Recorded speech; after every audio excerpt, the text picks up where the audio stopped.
Internet anda mungkin lambat dan anda tak tahu punca sebenar.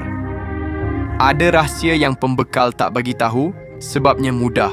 Mereka nak anda fikir anda perlu ambil pelan yang lebih mahal. Tapi hari ini saya nak tunjuk sesuatu yang boleh tingkatkan internet anda tanpa belanja langsung. Kalau internet anda tak bagi kelajuan yang anda bayar, mungkin ada tetapan tersembunyi yang hampir tak ada orang aktifkan. Sambung telefon anda ke Wi-Fi rumah, buka pelayar dan cari Tag Play Games. Masuk pilihan pertama, tekan 3 garisan di sudut skrin dan klik telefon bimbit. Pilih aplikasi yang dicadangkan untuk semak dan tetapkan rangkaian anda. Lepas tu, buat ujian kelajuan. Anda mungkin terkejut dengan keputusannya.